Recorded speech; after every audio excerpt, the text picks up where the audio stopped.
Pagi Pak Arman. Pagi Pak Dodi. Gimana kabarnya nih? Alhamdulillah luar biasa. Kayaknya kita setahun yang lalu nih kita. Sudah lama ya berarti? Ya betul. Kayaknya setahun yang lalu kita sempat ngobrol-ngobrol juga nih ya. Baru tahun ini kita ketemu lagi. Ya. Gimana kabar Pak? Alhamdulillah Pak luar biasa. Ya, bagus. Bisnis gimana bisnis sekarang?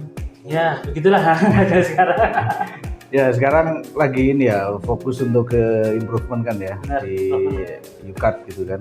Sekali ya di UCAT. Iya sekali UCAT. Sekarang fokusnya lebih ke produk-produk ini ya apa namanya? Pengembangan produk lah saya. Pengembangan produk ya, lebih ke apa?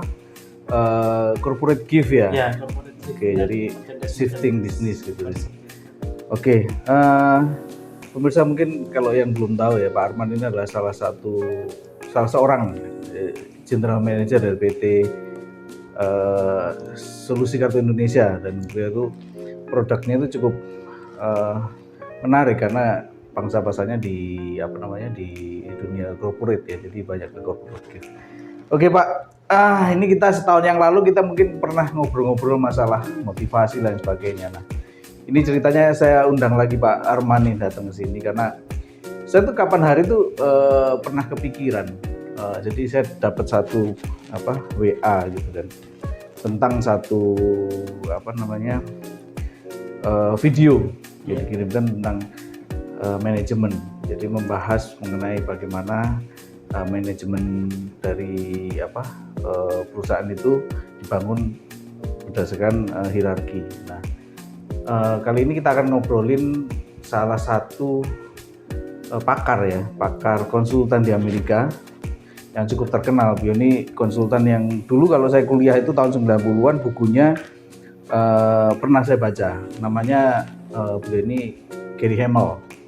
Jadi ya Gary Hamel, beliau adalah salah satu konsultan manajemen yang cukup terkemuka di Amerika. Bukunya banyak sekali. Saya juga nggak hafal. Tapi ada satu buku Pak. Judul bukunya itu adalah The Future of Management. Beliau itu karang buku ini sekitar tahun 2007. Dan yang menarik dari satu buku itu ada salah satu, bukan teori kalau saya bilang, pemikiran beliau. Jadi yang dicurahkan dalam satu bentuk konsep namanya hierarchy of human capability at work. Artinya hierarki atau piramida kapabilitas seseorang di dunia kerja.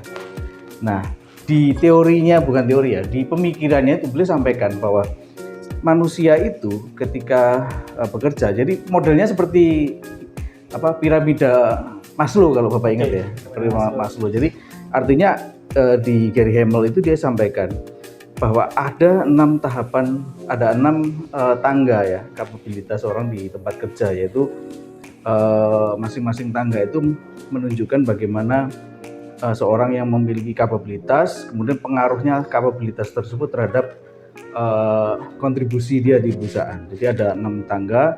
Ya, tangga yang pertama ini sampai ketiga ini biasanya tangga yang boleh dikatakan tangga kebanyakan. Jadi kalau dia bilang itu komoditi. Jadi orang itu semuanya ada di situ, paling banyak di situ. Unskill itu di situ. Yang pertama itu obedience atau orang itu patuh aja. Jadi ketika di suatu organisasi, biasanya di level basic itu yaitu level yang paling rendah ya, level paling basic, orang yang unskill atau skillnya terbatas itu kapabilitasnya hanya butuh sifat kepatuhan saja. Jam 9 pulang jam 5 ya patuh aja, ngikutin disiplin, ngikutin jam kerja seperti itu. Nah, kemudian di atasnya itu ada namanya diligence.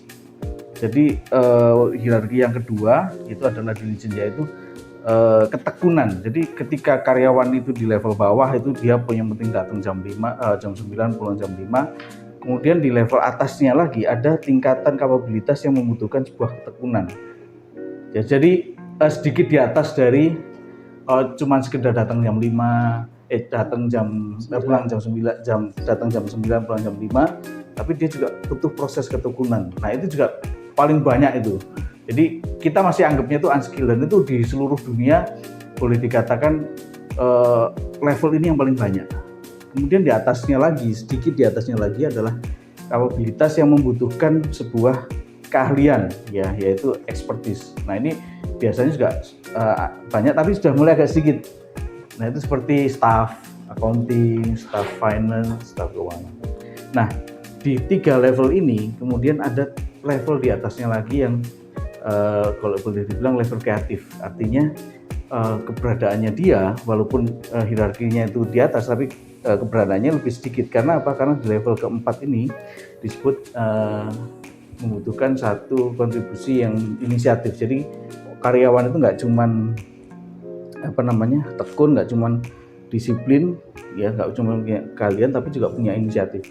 Nah, level keempat, kemudian level kelima yaitu kapabilitas membutuhkan kreativitas, dan di atasnya lagi adalah yang butuh passion. Passion ini sama kalau di hierarchy of Maslow itu seseorang yang tidak seorang yang sudah ketika dia bekerja itu udah nggak lihat lagi apa returnnya dia, nggak ngomong lagi KPI, nggak ngomong lagi target saya harus tercapai, nanti kompensasi saya berapa, tapi udah lebih kepada passion. Jadi kalau di Maslow kan paling atas itu adalah kepuasan.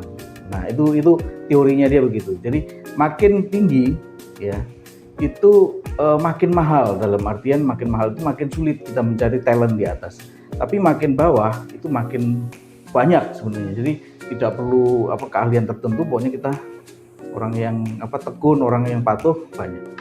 Nah, ini saya pengen ngobrol nih dengan Pak Arman gitu kan, sebagai seorang GM yang industrinya juga kalau boleh saya bilang kan industri yang menarik ya, industri kreatif gitu kan.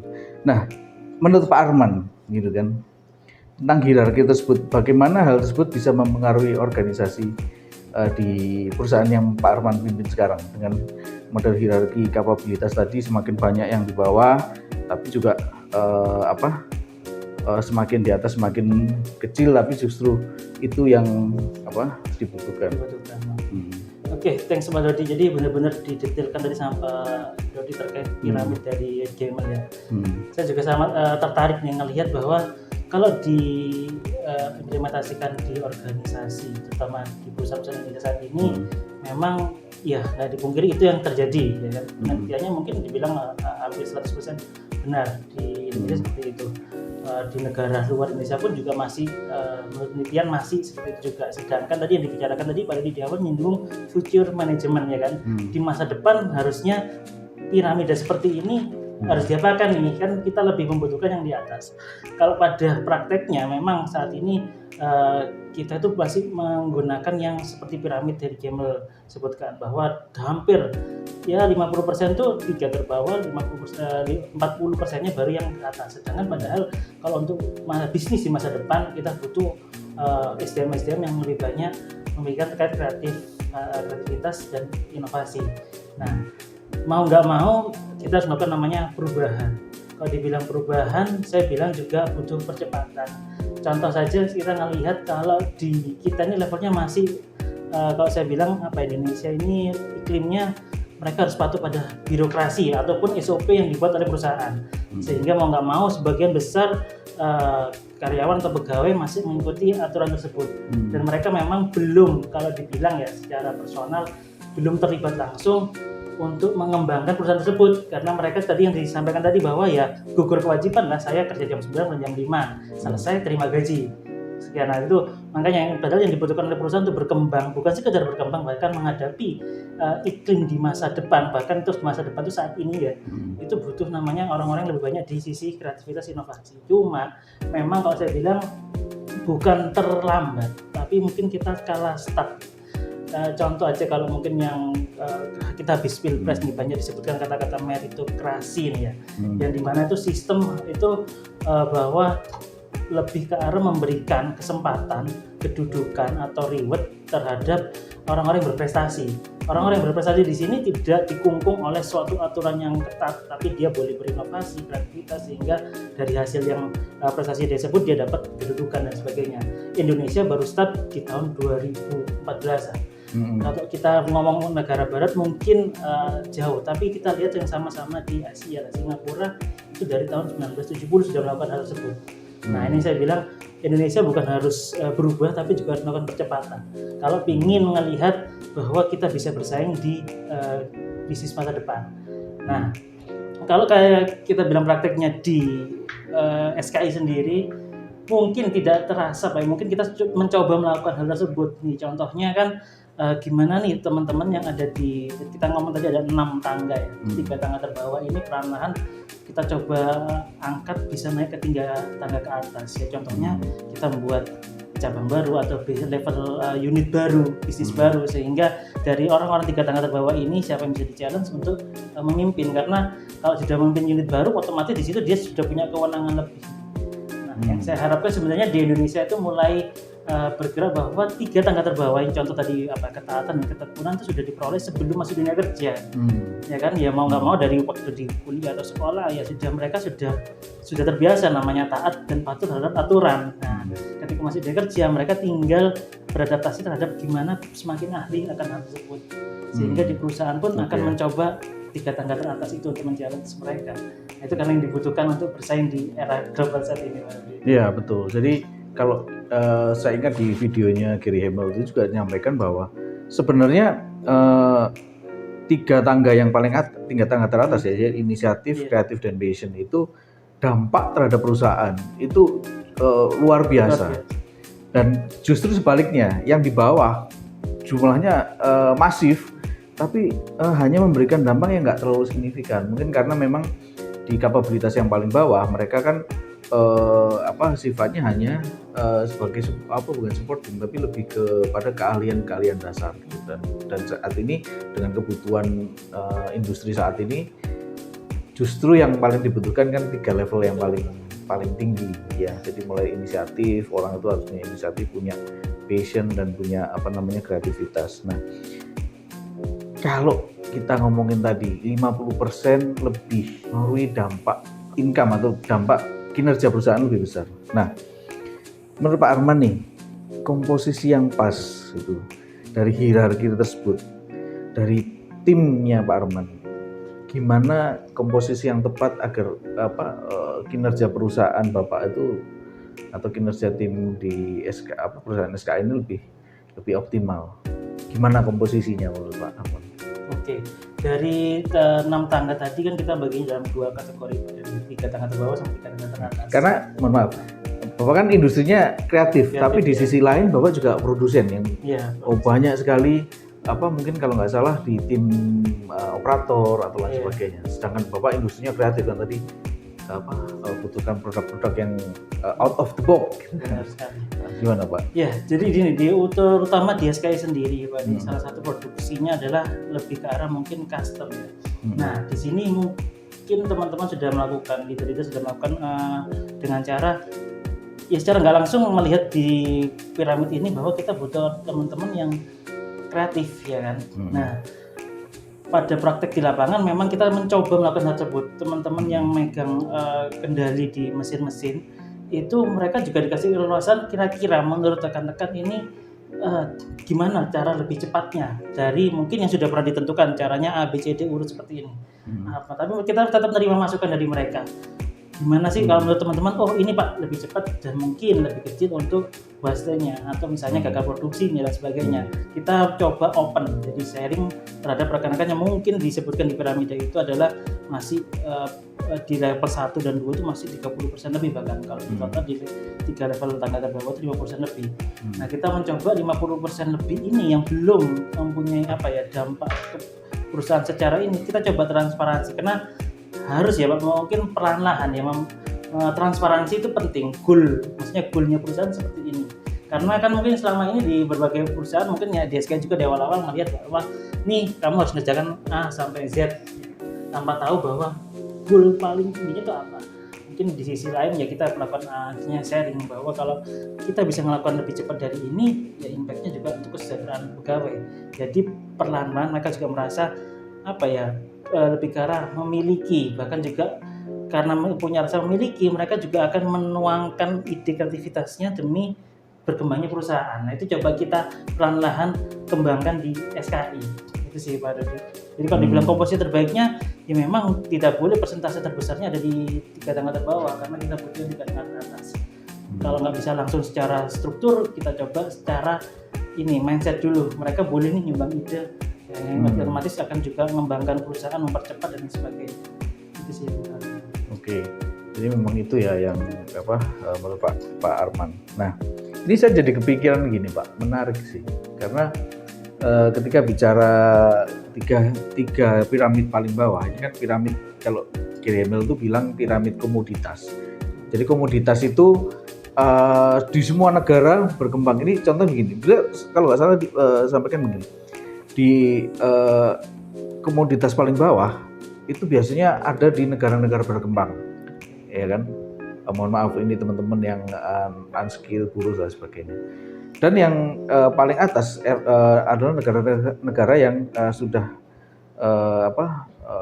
tumbuh, sudah maju, negara maju. Sehingga kalau kita perhatikan ya Bapak, beberapa brand-brand terkenal di dunia itu justru mereka paling banyak ada di karyawannya di 3 level paling atas. Nah kemudian 3 level yang paling bawah dia outsourcingnya, dia keluar dari negaranya. Jadi contoh misalnya Apple itu produksinya bukan di negara Amerika, tapi justru merancang produknya mereka ada di sana, gitu kan, merancang produknya, pemasarannya itu mereka fokus pada tiga piramid paling atas.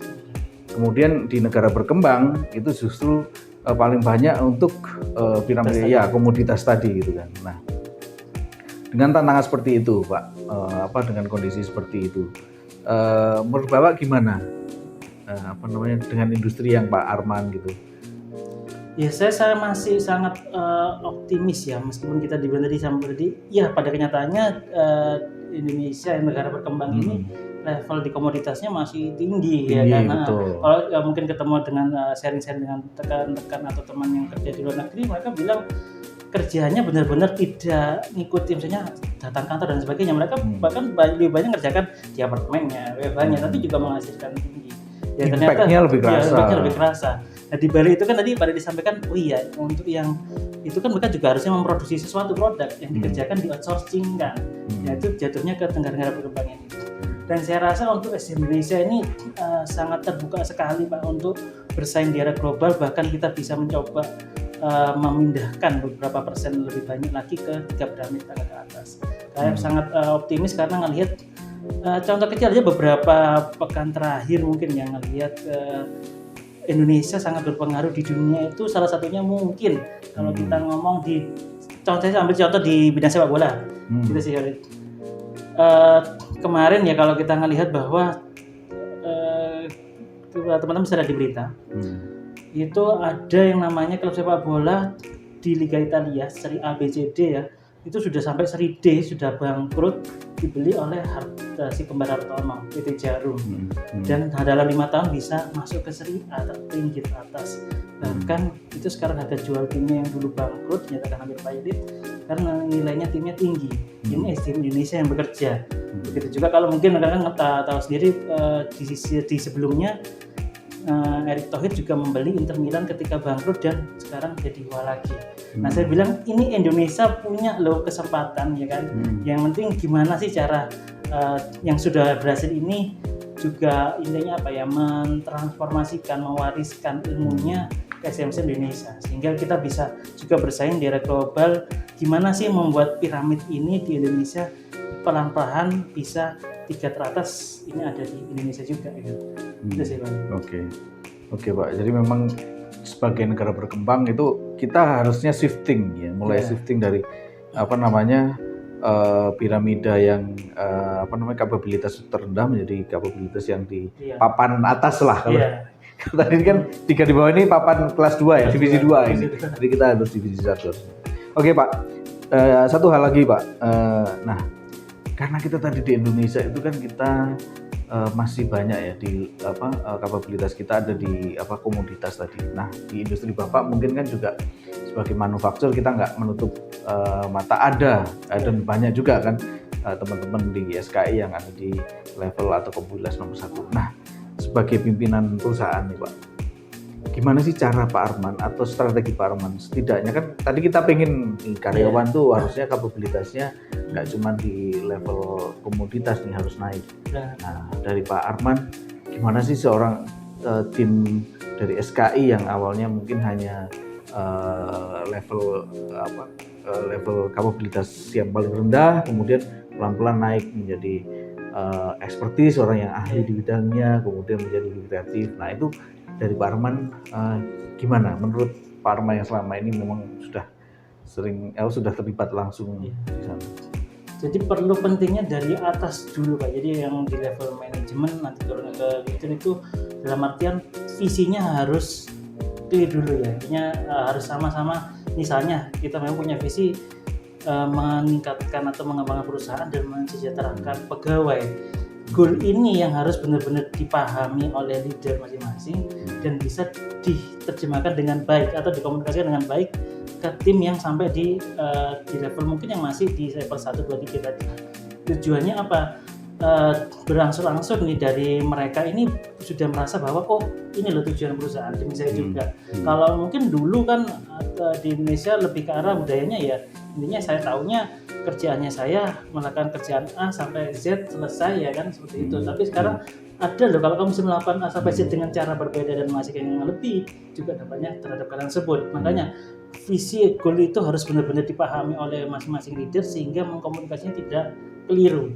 Dan kita punya kesepahaman yang sama bahwa dengan cara tersebut itu akan membuat perusahaan berkembang dan pegawai sejahtera. Tapi memang butuh namanya kalau saya bilang peningkatan upgrade skill dari masing-masing pegawai, yaitu dilakukan dengan mungkin kalau di seluruh Indonesia sudah ikut yang namanya Semanggi University ya. Nah itu ya. Channel kita ini ya. Channel kita ini ya. Itu penting banget menanamkan ya bahwa nggak akan ada hentinya gitu. Kayak Hema pun juga akan membuat suatu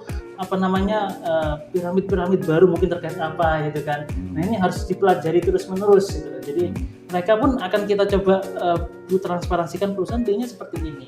Tapi kalau dari mereka sendiri wawasannya belum, nanti takutnya salah tangkap. Nanti makanya kita coba latih mereka belajar sehingga skillnya meningkat. Otomatis ketika mengetahui transparansi visi dan misi perusahaan, mereka bisa senada bersama dengan manajemen tim dan staff lagi untuk meningkatkan nilainya perusahaan itu sendiri. Oke.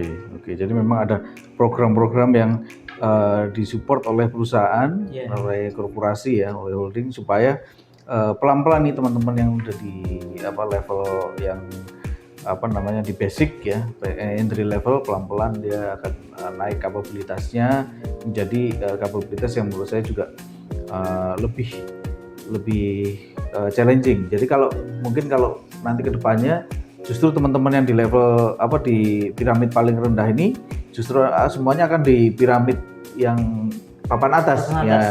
Papan komoditas kita serahkan yang lain aja. Jadi teman-teman bisa di outsourcing ya. Jadi kita naikin semua kapabilitas teman-teman itu ya, karena dampaknya memang luar biasa Pak. Oke Pak, ini mungkin yang terakhir Pak. Ya kan ini bincang-bincangnya kalau kita terusin bisa 3 malam nih sambil ngopi mungkin. Tapi mungkin kita singkat aja yang terakhir aja nih. Nah, ini menarik sih, salah satu hal yang saya jadi kepikiran itu begini. Kadang-kadang teman-teman yang ada di papan atas ya, piramida atas gitu yang mulai kita inisiatif, kreatif dan passion. Itu kan kebanyakan mereka adalah seorang secara nature itu mereka adalah karyawan yang melampaui ruang dan waktu. Maksudnya gini. Maksudnya mereka lebih menggunakan kemampuan kapabilitas pikirannya daripada kemampuan fisiknya kan gitu. Nah, tapi di level perusahaan kadang-kadang kita memang butuh satu kondisi bahwa karyawan itu harus tetap ada sentuhan-sentuhan di piramida bawah. Jadi misalnya teman-teman yang kreatif, teman-teman yang penuh inisiatif, kemudian passion itu kan tetap dia harus misalnya obedience, dia harus tetap hadir di kantor, harus tetap 9 to 5 misalnya. Nah ini kan kadang-kadang nggak nyambung. Kalau bahasa saya kan sering-sering orang yang kreatif itu orang yang mencurahkan waktunya yang sampai mungkin jam 2 malam, jam 3 pagi gitu kan, mencurahkan kreativitasnya, terus kemudian dia menjadi tidak memenuhi bagian dari piramida yang paling bawah tadi ya, yang obedience tadi, kepatuhan, jadi dia masuk kadang seenaknya gitu kan, terus kemudian akhirnya ya itu punya dampak yang berpengaruh ke karyawan lain yang justru bisa efeknya domino ke perusahaan. Nah, gimana Pak Arman menangani misalnya ada yang seperti itu? Oke, Yang pertama terkait tadi yang 3 piramid ke atas itu otomatis para leadership ya, yang mau nggak mau mungkin di perusahaan bisa dibuatkan satu sistem sebelum mereka benar-benar menempati posisi pejabatannya, harus komitmen terkait sudah clear dulu nih terkait mereka disiplin dan konsisten terhadap aturan yang ada. Karena gini, suatu ekstra yang lebih ketika kita harus memikirkan kreativitas dan sebagainya mungkin tidak bisa terkungkung suatu jam kerja ya kan. Tapi mereka harus clearkan dulu bahwa mereka sudah pernah melakukan hal tersebut, sudah pernah merasakan dan tahu itu penting atau tidak, sehingga ketika mereka melakukan sesuatu atau habit yang bisa terlihat oleh timnya yang akan jadi suatu contoh yang akan berdampak ke mungkin dalam arti ketidakseimbangan di perusahaan karena ngelihat ini kok bisa jam segini. Nah itu kan mereka harus clear dulu bahwa itu penting tetap melakukan hal tersebut, ya kan, mencontohkan. Kalau tidak bisa mencontohkan, setidaknya sudah bisa mengkomunikasikannya secara transparan dan bisa membuat timnya itu memahami bahwa oh iya, untuk mencapai ke level sana ya saya harus clearkan dulu nih di 3 level bawah. Nah, jadi saya bukan berarti membuat si 3 level atas ini bebas demikian, enggak, karena masih di ruang lingkup kita nih negara berkembang yang mungkin di level komoditas ini masih melihat jangan sampai ada perbedaan jam kerja terhadap orang yang juga dapat di atas ya. Tapi di sisi lain kan di jam kerja tersebut mereka lebih banyak melakukan strategi dan sebagainya, tidak terganggu seperti mereka yang harus mengerjakan suatu produk sampai selesai. Jadi lebih ke arah nampaknya ke tim harus benar-benar clear nih teman-teman juga di level atas mencontohkan yang baik-baik ya kan, agar bahwa jangan sampai terjadi kesenggangan di antar pegawai, dan kalaupun itu bisa terjadi juga ya harus dikomunikasikan dengan baik. Jadi benar-benar harus clear nih, jangan sampai ada salah paham karena itu juga akan membuat perusahaan tidak harmonis, tidak sehat lagi. Iya betul. Kalau Indonesia ini karena masih adat ketimuran dan sebagainya, jadi ada istilahnya tuh manajemen by example. Jadi manajemen karena contoh. Jadi ya itu karena walaupun dia pimpinan atau punya karakter bisnisnya, karakter kapabilitasnya adalah butuh kreatif, ya tetap dia harus ngikutin rules dasarnya lah, rules basicnya gitu. Ya. Oke Pak Arman, mungkin diskusi ini menarik sekali pemirsa. Jadi kalau kita Sobat Semanggi ya, jadi kalau kita mau diskusi lebih panjang ini kayaknya waktu Pak Arman ini beliau sibuk sekali. Jadi mungkin kita bisa lanjutkan nanti di next sesi berikutnya, mungkin kita bisa ngobrol yang lebih intens lagi Pak gitu. Dan mungkin itu aja dari saya. Terima kasih sudah menonton ya Sobat Semanggi. Semoga ini menjadi inspirasi dan juga bisa menjadikan wawasan untuk rekan-rekan di Semanggi dan semua yang menonton di acara podcast kali ini. Oke, itu aja. Saya Dodi Rahmat dan Pak Arman. Terima kasih, sukses selalu untuk rekan-rekan Semanggi. Terima kasih semuanya. Terima kasih.